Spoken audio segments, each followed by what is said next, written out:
The morning alarm rang through the Earth Defense Force station. Captain Hyun-Ki rolled out of his bunk and checked his messages. 3 more colonies had gone silent during the night. That made 15 in 2 weeks. Hyun-Ki walked to the command center. The big screen showed red dots where human colonies used to be. Each dot meant thousands of people who stopped talking to Earth. No distress calls, no explosions detected, just silence. "Sir, we got another one," said Lieutenant So-min at her console. "New Jeju colony stopped responding an hour ago." Hyun-Ki felt cold. New Jeju had 50,000 people, families, children. "Any ships detected in the area?" "Negative, sir. Same as all the others. No trace of what happened." Admiral Boram entered the command center. Her face looked tired. She had been working for days without sleep. "Captain, we need to talk." They walked to her office. Boram closed the door and showed him photos on her tablet. A scout ship found these at the Silent Valley colony. The photos made Hyun-Ki sick. Human skulls were arranged in neat rows. Strange symbols were carved into the bones. Other items were missing. Weapons, art, technology. Everything valuable was gone. "Someone is hunting us," Boram said. "They take our people and leave trophies. Behind was aliens. Has to be. Look at these burn marks." She pointed to melted metal in the photos. "This weapon technology is not human. It cuts through our strongest armor like paper." Hyun-Ki studied the images. The skulls were clean. Too clean. They took time to prepare these. This wasn't random. "That's what worries me. This looks organized. Professional. Like they have done this many times before." A message came through on Boram's computer. "Admiral, we have movement at the edge of the solar system. Unknown ships detected near Pluto." They rushed back to the command center. The main screen showed dozens of massive ships. Each one was bigger than Earth's largest battleship. Their design was strange, long and curved like hunting spears. "How many?" Boram asked. 47 ships detected so far, more arriving every minute. "Send a message on all frequencies, tell them we want to talk." They waited. Minutes passed. Then a voice came through the speakers. It sounded like metal scraping against stone. "Small prey species. We are the Vorthak. We have come to collect trophies from your kind. Your skulls will join our great collection. Your weapons will honor our victories. Prepare to be hunted." The transmission ended. Boram stared at the screen. "They think we're animals. Admiral, they're moving toward Earth. Speed is increasing." Hyun-Ki looked at the alien ships. Each one carried enough firepower to destroy a city. Humanity had never fought aliens before. Their weapons were designed for human enemies. "How long until they reach Earth?" 72 hours at current speed. Boram activated the emergency alert system. Red lights flashed throughout the station. "This is Admiral Boram to all Earth Defense Forces. We are under alien attack. All ships report to battle stations. All colonies prepare for evacuation." She turned to Hyun-Ki. "Get me everything we know about these Vorthak. I want to understand what we're fighting." Over the next day, intelligence teams worked to decode more alien messages. The Vorthak talked about humans like game animals. They rated different species by how hard they were to hunt. Humans were labeled Class 2 prey, smart enough to be interesting but not dangerous enough to worry about. Dr. Mi Young from the Science Division brought her report to the command center. "Admiral, I analyzed their communications. The Vorthaki have been doing this for thousands of years. They hunt intelligent species across the galaxy. How many species have they killed?" "At least 40 that we can identify. Maybe more. They keep the skulls of their favorites." Hyun-Ki felt anger building in his chest. "They're collectors. We're just the next addition to their museum." "It gets worse," Mi Young continued. "They have rules, honor codes. They only use certain weapons. They prefer to hunt in small groups. They see it as sport." "Sport?" Boram's voice was quiet and cold. "To them, we're no different from animals on a hunting trip. They want the challenge, but they expect to win easily." The alien fleet was now past Jupiter. Earth's military prepared for the worst fight in human history. Ships took positions around the planet. Soldiers said goodbye to their families. Everyone knew the odds were bad. In his quarters, Hyun-ki looked at photos of his home city. His parents lived there, his sister and her children. The aliens wanted to turn them all into trophies. They thought humans were weak prey that would run and hide. They had no idea what humans really were. Boram called a meeting of all senior officers. The aliens expect us to act like frightened animals. Every species they hunted before must have run or begged for mercy. What makes them think we'll be different? Asked Colonel Taeho. Because we are different, Boram said. Humans don't just run when threatened, we fight back. We've been fighting and hunting on Earth for millions of years. Every human alive today comes from ancestors who survived by being tougher than everything else. She pointed to the screen showing Earth. This planet made us.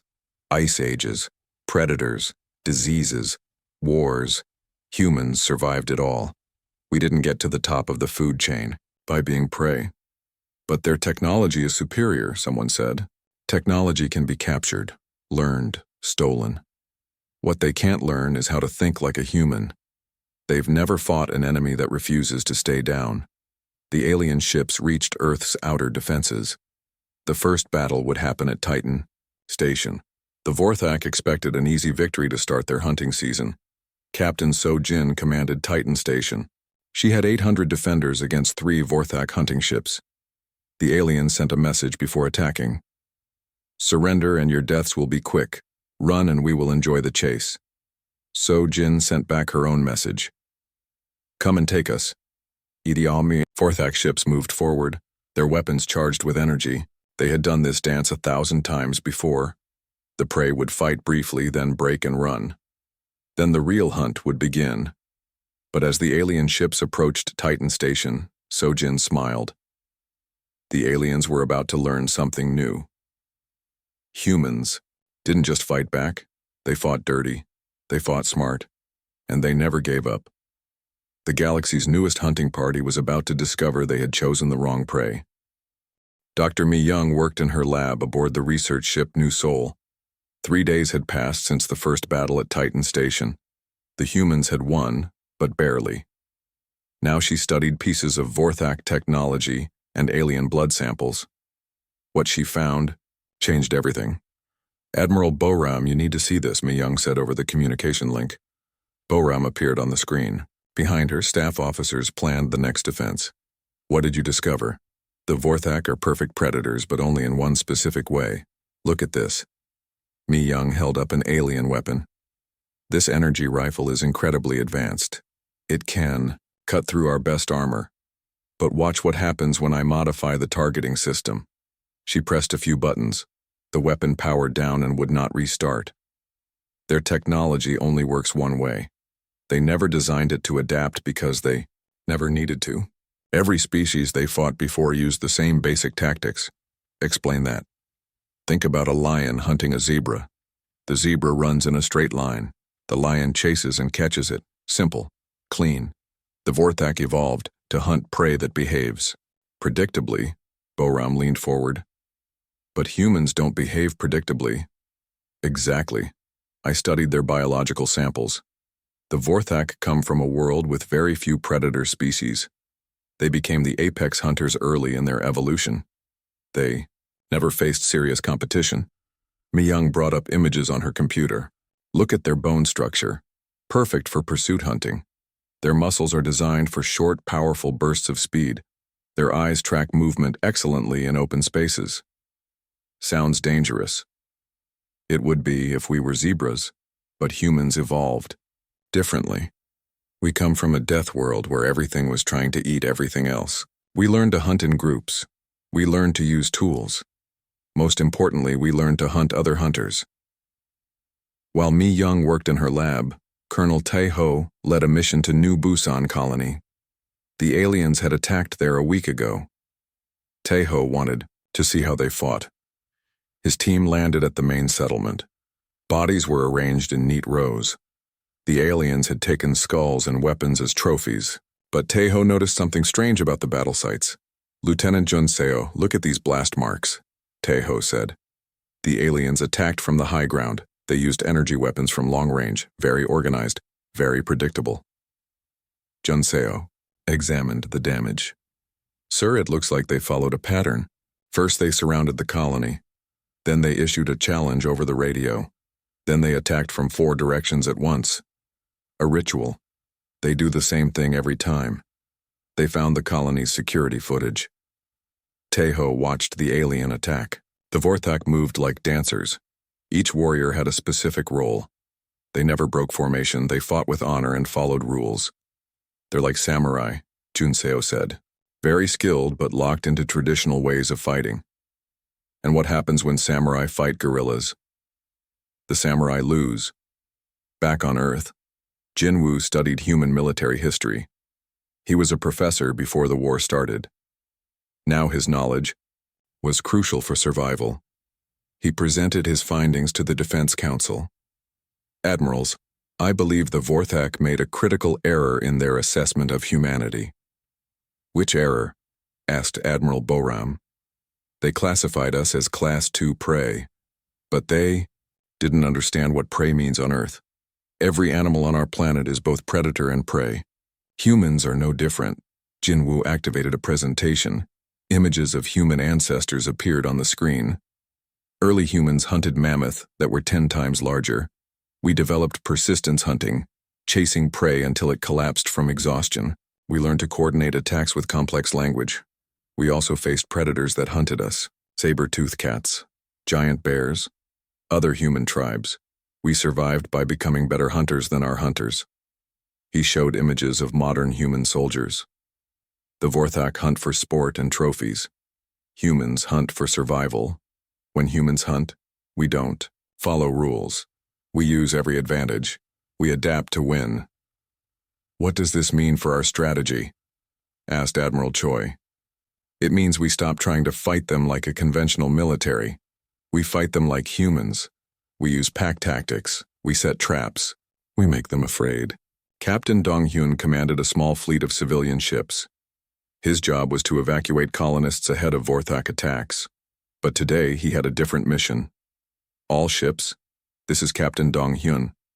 We're not running anymore. Today, we hunt the hunters. His fleet approached a Vorthak command ship. The alien vessel was massive and powerful. It could destroy all of Dong-hyun's ships easily in a direct fight. But this would not be a direct fight.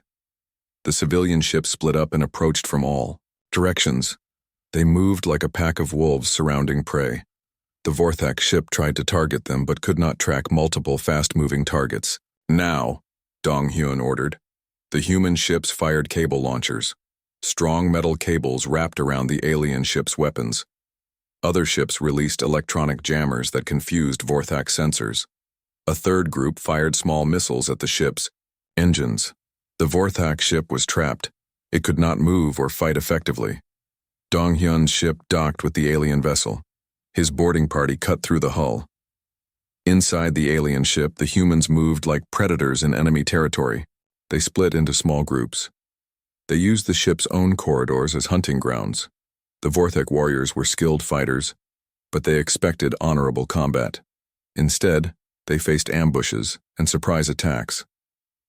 The aliens tried to fight according to their traditions. They challenged the humans to single combat. They announced their presence with war cries. They followed their honor codes. The humans ignored all of it. They attacked from behind. They used improvised weapons. They worked together to bring down individual aliens. Within an hour, the entire Vorthak crew was dead. Dong-hyun stood on the alien bridge. This is how humans fight. We don't follow your rules.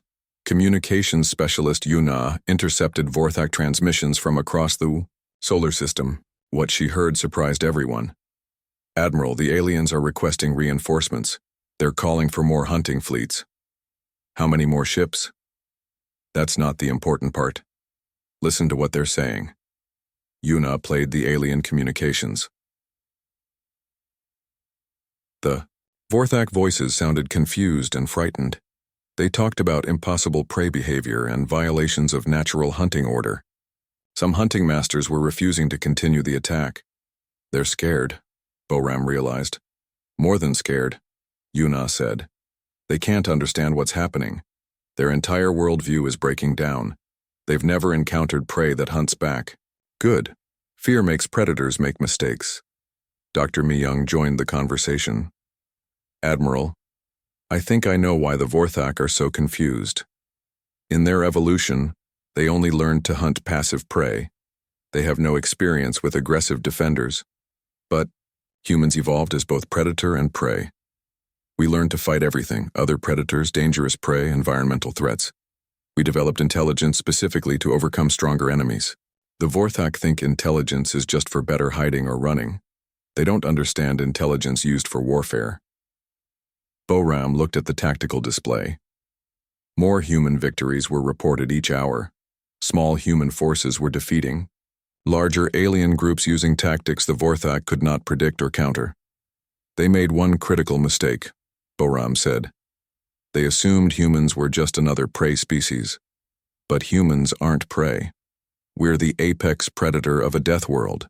And now we're loose in their hunting ground. Commander So-jin watched the Vorthak hunting party approach Titan Station.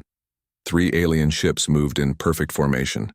They followed the same pattern as always: a ritual approach, formal challenges, then coordinated attack. So-jin had 800 defenders and limited weapons. The smart move was to evacuate. The safe move was to run. Instead, she chose the human move. All teams, remember the plan. We're not defending a station today. We're hunting. The lead Vorthak ship sent the usual message: surrender now and your deaths will honor our hunt. Resist and we will take great pleasure in your capture. So-jin replied, come take us if you can. The alien ships opened fire on the station's shields. Powerful energy weapons lit up space. The shields held for now, but would not last long. The Vorthak expected the humans to stay behind their defenses until the shields failed. Then the real hunt would begin. But the shields were not meant to protect the station. They were meant to hide what the humans were really doing. While the aliens focused on the shields, human teams were already moving. Small ships launched from hidden bays. They carried no weapons that the aliens could detect. Instead, they carried explosives, jammers, and cutting tools.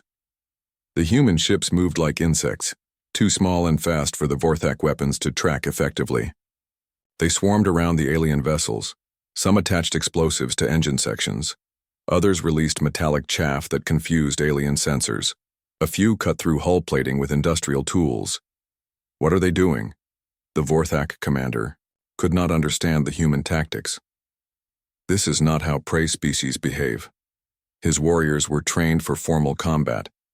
Ship-to-ship duels. Honorable exchanges of fire. Not this chaos of tiny attackers using improvised weapons. The first Vorthak ship lost engine power when human explosives destroyed its fuel lines. The second ship's weapons went offline when human jammers overloaded its targeting systems. The third ship tried to retreat but found its navigation systems filled with false data. Now Phase 2, So-jin ordered. The station's shields dropped, but instead of revealing a helpless target, they revealed that the entire station had been turned into a weapon. Massive railguns emerged from hidden compartments. Industrial lasers designed for mining were refocused as weapons. Even the station's waste disposal system was modified to launch projectiles. The Vorthak ships found themselves surrounded by weapons they had never seen before. Human engineering did not follow alien standards. Where the Vorthak built elegant energy weapons, humans built whatever worked. Kinetic launchers, chemical explosives, electromagnetic pulse devices, fusion torches meant for ship engines but now used as crude plasma cannons. Fire everything, So-jin commanded. The space around Titan Station became a storm of human creativity. Every weapon fired at once. The Vorthak ships, designed to fight other energy weapon-equipped vessels, had no defense against the chaos of human improvisation. The first alien ship exploded when a railgun projectile punched through its reactor core. The second ship lost life support when human acid ate through its hull. The third ship was disabled when a mining laser cut off its weapon systems, but the humans were not finished. Boarding parties launched from the station. They wore improvised armor and carried tools instead of formal weapons. Welding torches, power drills, industrial saws, whatever could hurt an alien. Inside the surviving Vorthak ships, the aliens faced their worst nightmare. Human boarding parties moved through the corridors like pack hunters. They did not fight fair. They did not follow rules. They attacked from above, below, and behind. They used the ship's own systems against its crew. The Vorthak warriors were skilled individual fighters, but they had no experience with coordinated group tactics. When 3 humans attacked one alien from different directions, the alien could not defend against all of them. "This is impossible," the surviving Vorthak commander transmitted. "Prey species do not hunt the hunters." So-Jin received the message on the alien's own bridge. Her team had taken the ship in less than 30 minutes. "You picked the wrong prey." Word of the victory at Titan Station spread quickly. Human forces across the solar system began using similar tactics. Instead of formal military engagement, they fought like predators. Captain Dong-hyun led another pack hunt. His target was a Vorthak supply convoy carrying trophies from destroyed colonies. The convoy had light defenses because the aliens never expected prey species to attack their rear areas. Dong-hyun's ships approached the convoy using an asteroid field for cover. They moved slowly and quietly, like predators stalking prey. The Vorthak sensors could not detect them among the rocks. "Remember, we're not here to fight fair," Dong-hyun told his crews. "We're here to hurt them where they don't expect it." The human ships emerged from the asteroid field behind the convoy.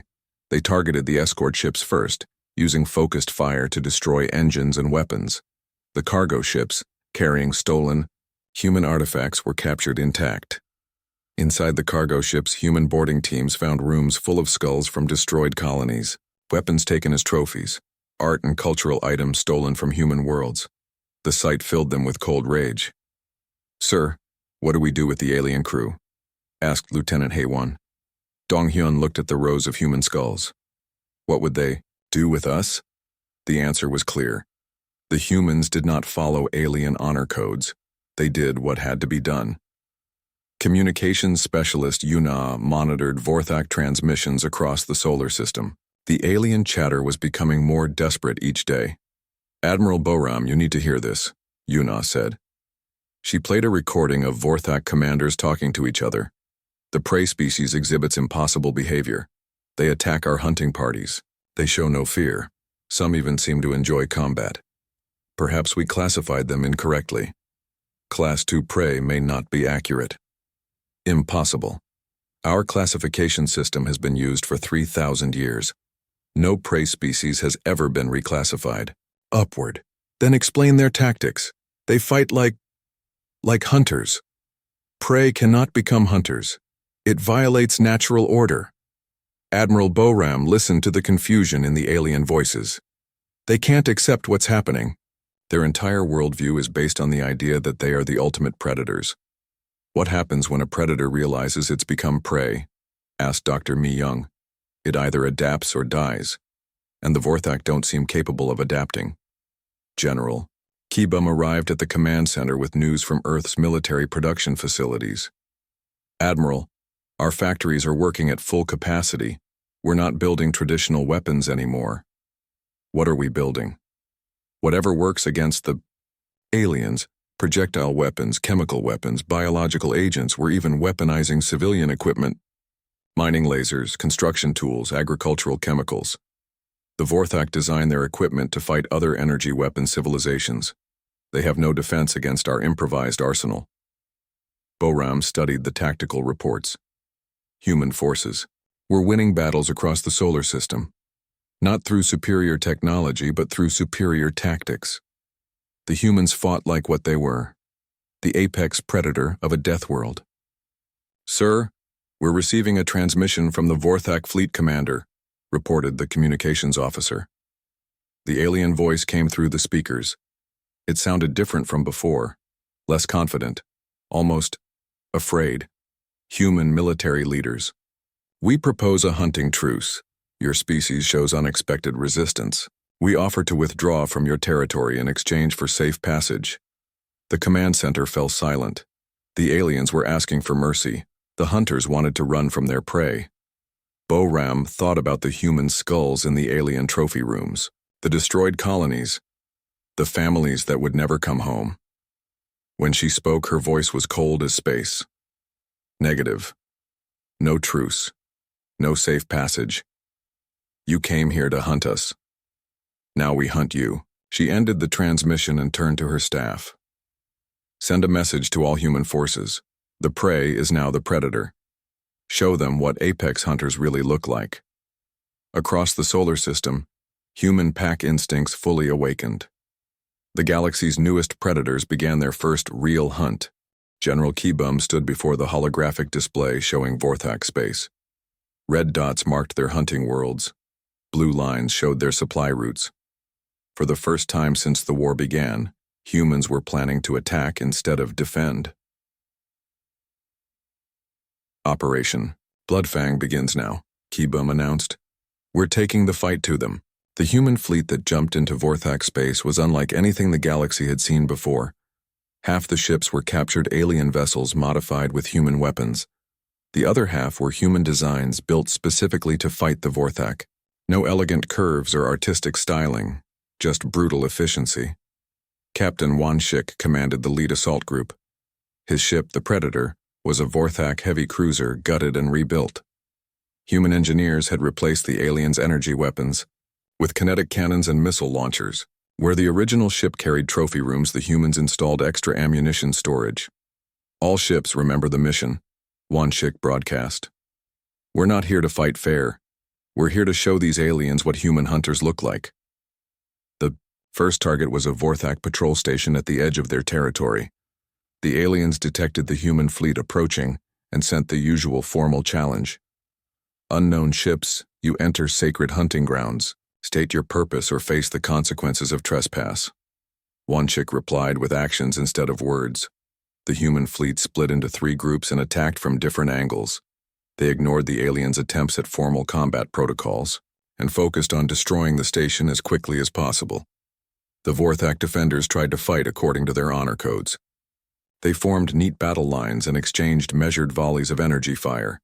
The humans swarmed around them like angry wasps, using speed and numbers to overwhelm alien defenses. Within 2 hours, the patrol station was destroyed. The humans took no prisoners and left no survivors. They did take detailed scans of alien technology and navigation data. Lieutenant Haywan led a special forces unit deeper into Vorthak space. Their mission was intelligence gathering, but what they found changed everything. Sir, you need to see this, Haywan reported to General Keybum. The Special Forces team had infiltrated a Vorthak trophy world called Morthek Prime. The entire planet was a museum dedicated to the aliens' hunting achievements. Massive buildings displayed the remains of conquered species. Haywan transmitted images that made human commanders sick with rage. Hall after hall of skulls arranged by species. Weapons taken from defeated civilizations. Art and cultural artifacts stolen from destroyed worlds. The Vorthak had been doing this for thousands of years. Sir, there's more. We found the human section. The images showed a new wing of the museum under construction. Cases designed to hold human skulls. Display areas for Earth weapons and artwork. The aliens had been so confident of victory that they started preparing the exhibits before finishing the conquest. How many species? Keybum asked. We counted displays from at least 60 different civilizations. Some of the older sections have species we can't even identify anymore. The Vorthak wiped them out so completely that no records remain. Keybum studied the images. Each display case represented an entire civilization that had been hunted to extinction. Billions of beings turned into trophies for alien pride. Haywan, plant the charges. All of them. Sir? Burn it all down. Every building. Every trophy. Every trace of their victories. Let them know what happens when they threaten humanity. The explosions on Morthek Prime could be seen from orbit. Thousands of years of Vorthak hunting trophies burned in nuclear fire. The message was clear. Humans did not just fight back. They erased their enemies completely.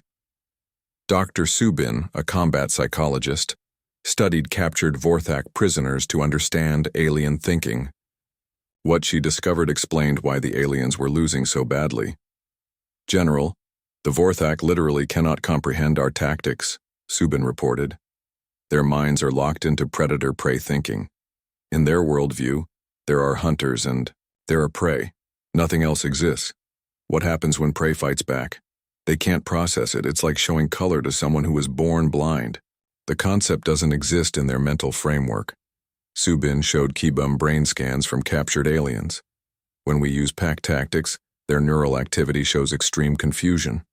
When we attack their rear areas, they experience what we would call panic. They have no mental category for prey that hunts hunters. That explains why they keep using the same failed tactics. Exactly. They can't adapt because adaptation requires accepting that their basic assumptions about the universe are wrong, and that acceptance would break their entire civilization.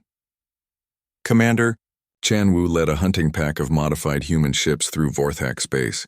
His mission was simple: find alien hunting parties and destroy them. No mercy.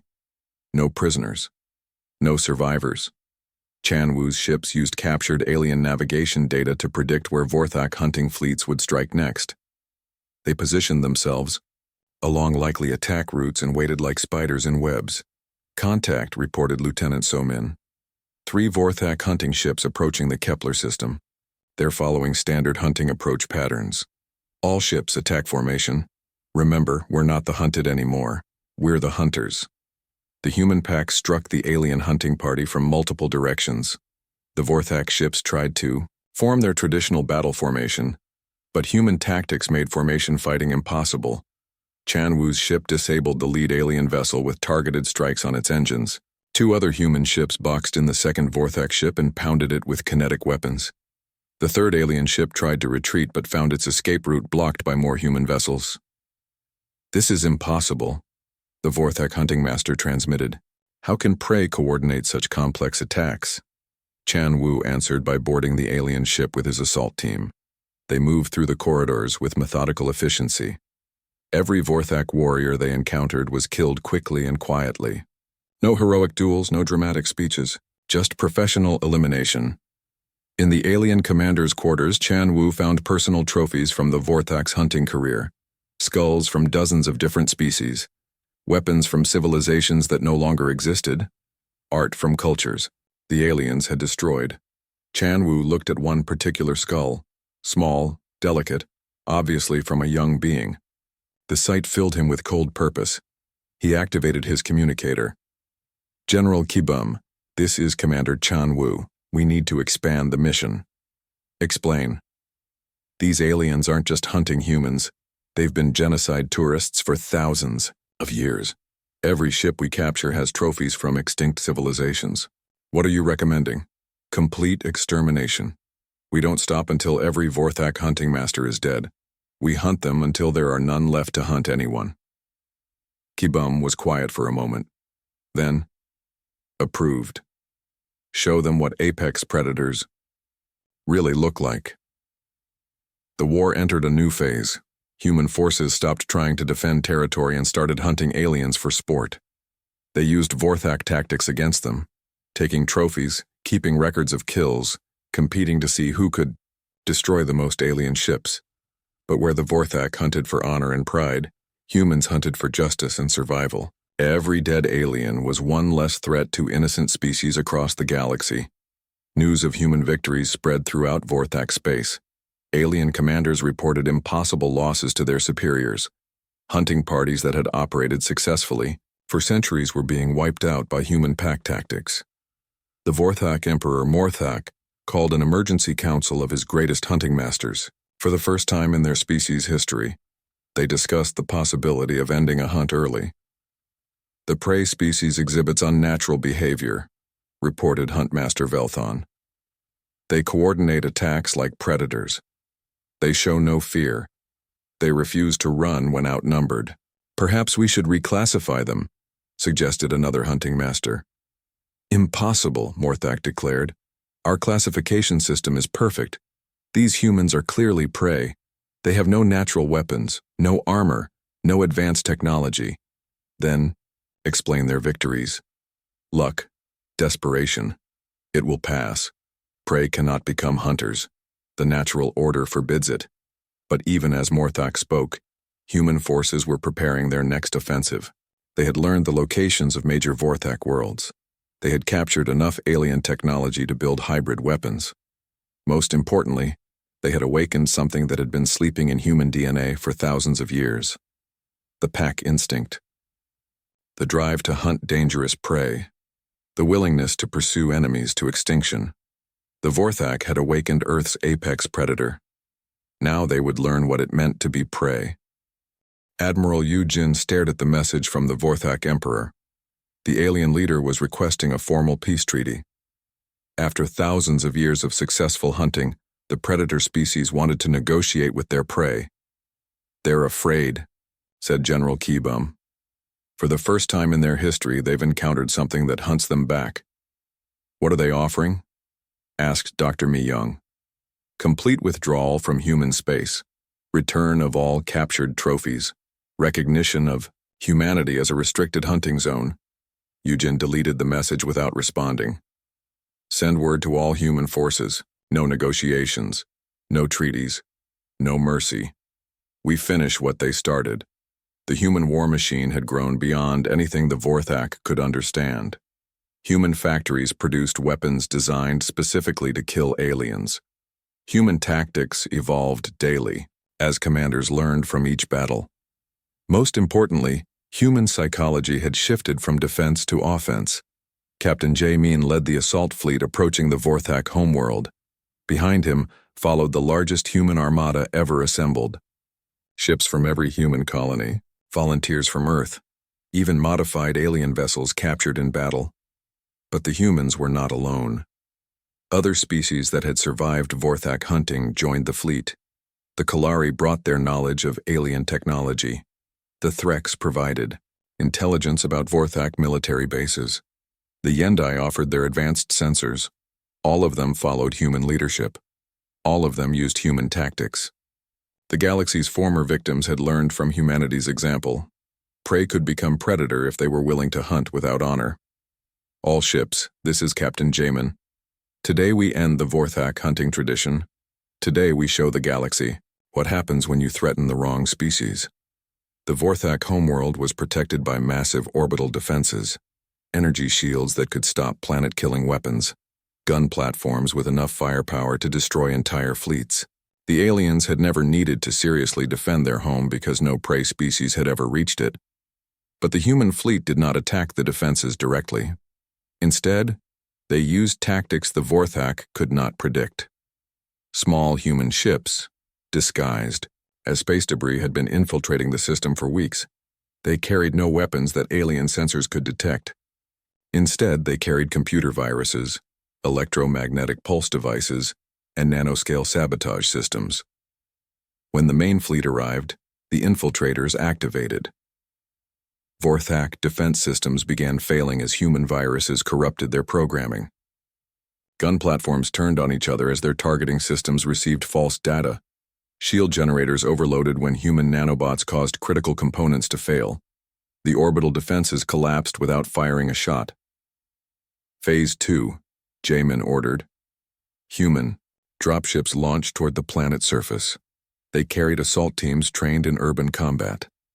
But more importantly, they carried former victims of Vorthak hunting, aliens who had spent generations planning revenge. The city of Morthek was the crown jewel of Vorthak civilization.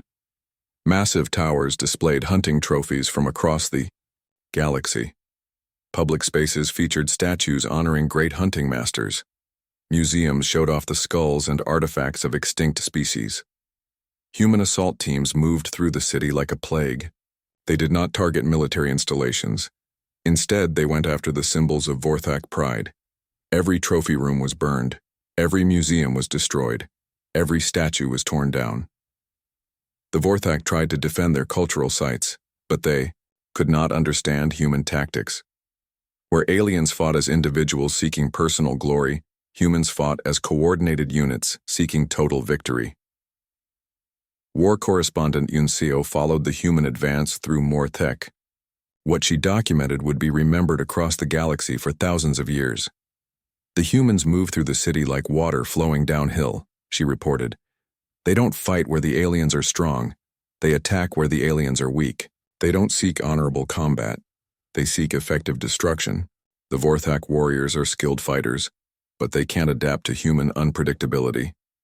They form battle lines, but humans attack from behind. They issue formal challenges, but humans ignore them completely. This isn't war, as the galaxy has known it. This is extermination. Yunseo watched human soldiers systematically dismantle Vorthak civilization. They did not kill civilians randomly. Instead, they targeted the hunting culture itself. Every hunting master was executed. Every trophy was destroyed. Every symbol of Vorthak supremacy was erased. The humans are not just conquering the Vorthak, Yunseo realized. They're teaching the entire galaxy a lesson. This is what happens when you threaten the pack. In the Imperial Palace, Emperor Morthak made his final stand. The greatest hunting master in Vorthak history faced Marshal Wunshik in the throne room, where alien rulers had planned genocide for millennia. "This is impossible," Morthak said. "Prey cannot defeat predator. The natural order forbids it." Wunshik looked around the throne room. The walls were covered with trophies from 60 different extinct species, skulls arranged by hunting difficulty, weapons taken from defeated civilizations, art stolen from destroyed cultures. "You made one mistake," Wunshik said. "You assumed humans were prey because we looked weak, but humans aren't prey. We're the apex predator of a death world. We just forgot that for a while." Morthak raised his energy weapon. "I have hunted for 3 centuries. I have never been defeated in single combat." "This isn't single combat." Human soldiers emerged from concealment around the throne room. They had been waiting in the shadows using human pack tactics. Morthak found himself surrounded by multiple enemies coordinating their attack. The alien emperor was skilled, but skill meant nothing against coordinated teamwork. The humans brought him down like wolves hunting a lone elk. Efficient, brutal, final. Wunshik sat on the alien throne and activated the palace communication system. His message went out to every Vorthak world across the galaxy. "This is Marshal Wunshik of the human colonial forces. Your emperor is dead. Your hunting fleets are destroyed. Your civilization is finished. Let this be a message to every species in the galaxy. Humanity is now the apex predator. We will protect those who ask for protection. We will destroy those who threaten the innocent. Choose wisely." Within days, surrender requests flooded in from Vorthak colonies across the galaxy. But the humans were selective about accepting surrender. Hunting masters and military leaders were executed without trial. Civilians who renounced the hunting culture were allowed to live under human supervision. The Vorthak Empire, which had dominated the galaxy for 3,000 years, collapsed in less than 6 months. Human forces occupied their major worlds. Human administrators replaced alien governors. Human laws replaced hunting traditions. Dr. Hyejin established the new galactic government from the former Vorthak capital. As head of the Interspecies Council, she wrote the laws that would govern the galaxy under human leadership. "The human accords are simple," she announced to representatives from across known space. "Peaceful species receive our protection. Aggressive species receive our attention. Species that threaten innocence receive our full military response. Humanity has claimed the position of apex predator. We intend to use that position responsibly. Commander." Junho formed the Ranger Corps from the best human soldiers. Their mission was to patrol the galaxy and hunt down any remaining threats to peaceful species. They wore black uniforms decorated with the skulls of defeated enemies. Their ships carried weapons designed to inspire fear in potential aggressors. "We are the monsters that hunt monsters," Junho told his Rangers. "Every species in the galaxy needs to understand that humanity protects the weak and destroys the strong." The Rangers became legend across the galaxy. Stories spread of human ships appearing wherever innocents were threatened. Pirates and slavers whispered about the black ships that came without warning and left no survivors. 5 years after the first Vorthak attack on Earth, the galaxy was a very different place. Peaceful trade flourished under human protection. Aggressive species had either reformed or been eliminated. The ancient cycle of strong preying on weak had been broken. But in the depths of space, some species still plotted against human rule. They whispered that humanity had grown too powerful. They planned rebellions and conspiracies. They never seemed to learn the lesson the Vorthak had learned too late. When you threaten the pack hunts you down. And humans were very, very good at hunting.